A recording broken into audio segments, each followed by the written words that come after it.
येथील श्री साईबाबा मंदिराचा 38वा वर्धापन दिन सोहळा 23 ते 25 नोव्हेंबर या कालावधीत भक्तिमय वातावरणात मोठ्या उत्साहात साजरा करण्यात येत आहे।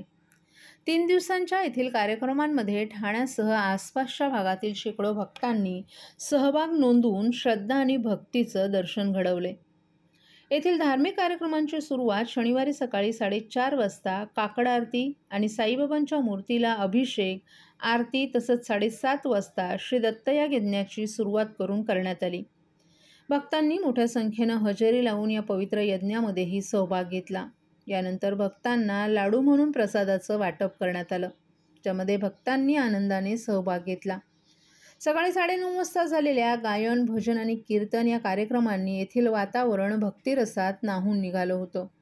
या उत्सवाचं आयोजन श्री साईनाथ सेवा समितीच्या सक्रिय सहभागानं आणि प्रमुख सल्लागार संजय केळकर, अध्यक्ष मंगेश नेईबागकर आणि इतर सदस्यांच्या उपस्थितीत आणि मार्गदर्शनाखाली करण्यात आलं। या उत्सवाला साई भक्तांनी जास्तीत जास्त मोठ्या संख्येनं दर्शन घेत लाडू प्रसादाचा लाभ घ्यावा असं आवाहन श्री साईनाथ सेवा समितीचे अध्यक्ष मंगेश बळीराम नेईबागकर यांनी केलं आहे।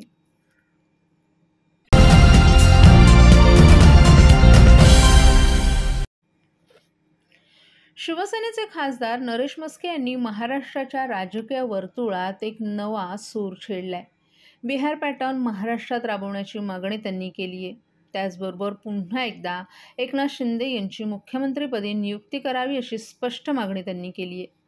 नरेश म्हस्के यांनी एका पत्रकार परिषदेत महाराष्ट्राला स्थिर नेतृत्व आणि जनतेच्या हितासाठी कार्यरत सरकारची गरज असल्याचं सांगितलं। एकनाथ शिंदे यांच्या नेतृत्वाखाली महायुती सरकारनं घेतलेले निर्णय हे राज्याच्या विकासाला चालना देणारे ठरलेत, त्यामुळे त्यांना पुन्हा मुख्यमंत्री करण्याचा निर्णय योग्य ठरेल असंही त्यांनी सांगितले। या वक्तव्यामुळे शिवसेनेत आणि महायुतीत राजकीय हालचालींना वेग आलाय।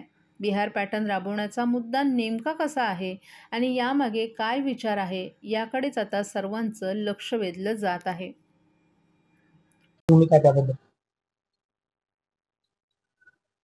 या ज्या आता काही विधानसभेच्या निवडणुका झाल्या, माननीय मुख्यमंत्री एकनाथ शिंदे साहेब यांच्या नेतृत्वाखाली या लढल्या गेल्या आणि महायुतीचे नेते एकनाथ शिंदे साहेब यांच्या गळ्यात मुख्यमंत्री पदाची माळ घालतील असा आम्हाला ठाम विश्वास आहे।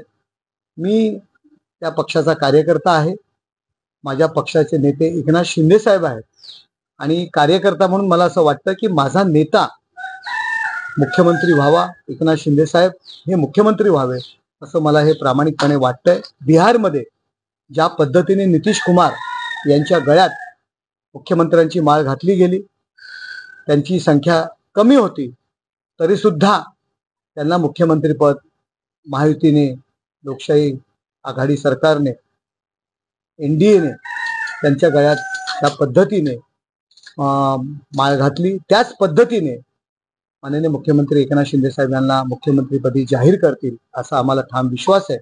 हरियाणामध्ये जे सैनी म्हणून जे मुख्यमंत्री केलेले आहेत त्यांच्या नेतृत्वाखाली त्या निवडणुका लढल्या गेल्या, त्याच पद्धतीने माननीय मुख्यमंत्री एकनाथ शिंदे साहेब यांच्या नेतृत्वाखाली ही महाराष्ट्रातील निवडणूक लढली गेली। त्याच पद्धतीने ज्यांच्या नेतृत्वाखाली निवडणुका लढल्या जात आहेत त्यांनाच मुख्यमंत्रीपद बहाल केलं जातं आहे। उदाहरण भारतीय जनता पार्टीने दिलेलं आहे, एनडीएने दिलेलं आहे। हेच पॅटर्न आमच्या महाराष्ट्रात होईल असं आम्हाला वाटतं। शेवटी महायुतीचे नेते आहेत, महायुतीचे जे काही प्रमुख आहेत, माननीय नरेंद्र मोदीजी असतील, अमित शहा असतील, नड्डाजी असतील आणि सर्व नेते निर्णय घेतील असा आम्हाला ठाम विश्वास आहे।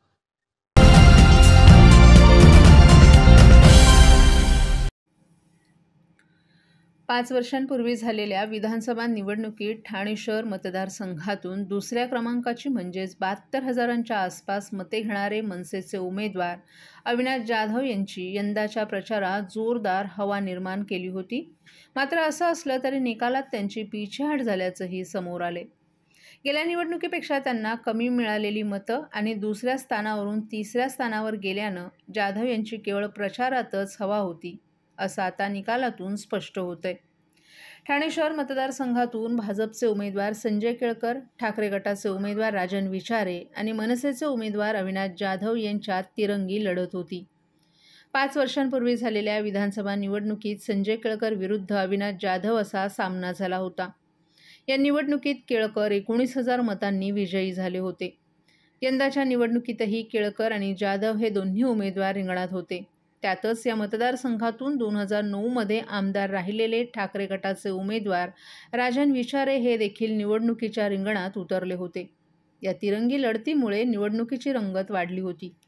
अविनाश जाधव यांनी वेगवेगळ्या पद्धतीनं प्रचार केला होता.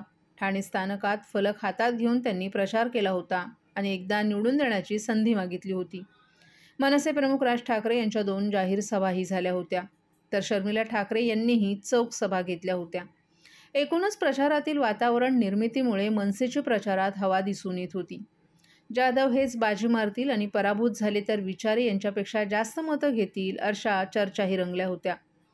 प्रत्यक्षात निकालानंतर मनसेची प्रचारात केवळ हवाच असल्याचं स्पष्ट झाले.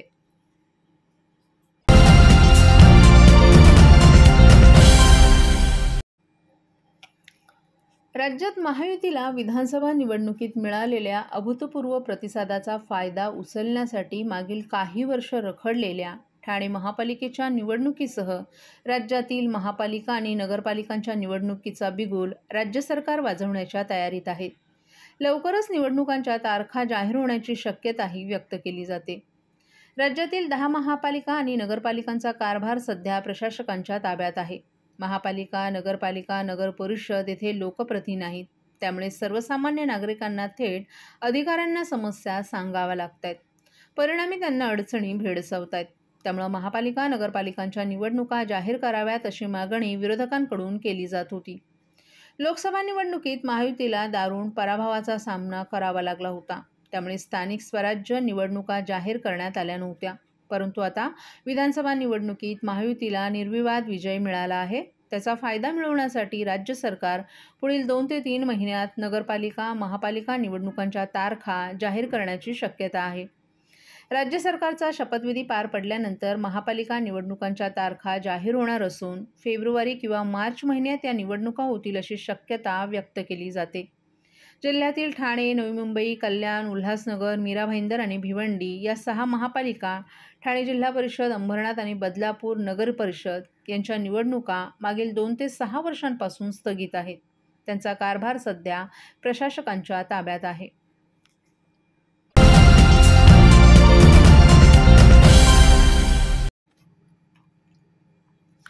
विधानसभा निवडणुकांचे निकाल जाहीर होऊन दुसराच दिवस उजाडलाय, तर तिकडे सीएनजीच्या दरात किलोमागे तब्बल 2 रुपयांची वाढ झाली आहे. आता सीएनजीच्या दरात वाढ झाल्यामुळे परिणामी रिक्षांच्या भाडेदरातही वाढ होण्याची शक्यता आहे. त्यामुळे सर्वसामान्यांच्या खिशाला आता चाप बसणार आहे. सीएनजीच्या दरात वाढ झाल्यामुळे रिक्षांच्या भाडेदरात प्रति किलोमीटर 2 ते 2.5 रुपयांची वाढ करण्याची मागणी रिक्षा युनियननं केली आहे. सीएनजीच्या दरात किलोमागे 2 रुपयांची वाढ करण्यात आली आहे. याची झळ आता थेट मुंबईकरांच्या खिशाला बसणार आहे. मुंबईसारख्या उपनगरात धावणाऱ्या रिक्षांच्या दरात वाढ होण्याची शक्यता आहे. रिक्षांच्या दरात प्रति किलोमीटर 2 ते 2.5 रुपयांची वाढ करण्याची मागणी रिक्षा युनियननं केली आहे. त्यामुळे मुंबईकरांचा रिक्षा प्रवास महागणार आहे. महानगर गॅस लिमिटेडनं 22 नोव्हेंबरपासून सीएनजीच्या दरात वाढ केली आहे. त्यानुसार आता प्रति किलो सीएनजीसाठी 75 ऐवजी 77 रुपये मोजावे लागणार आहेत. मुंबईतील रिक्षा, टॅक्सी, बस यांसारखी सार्वजनिक परिवहन वाहनं सीएनजीवर विसंबून असतात. त्यामुळे या वाहनांना सीएनजीसाठीचे अधिक पैसे मोजावे लागणार असून त्यांचा भुर्दंड मुंबईकरांना सोसावा लागेल. रिक्षापाठोपाठ टॅक्सी आणि इतर वाहनांच्या भाडेदरातही वाढ होण्याची शक्यता आहे.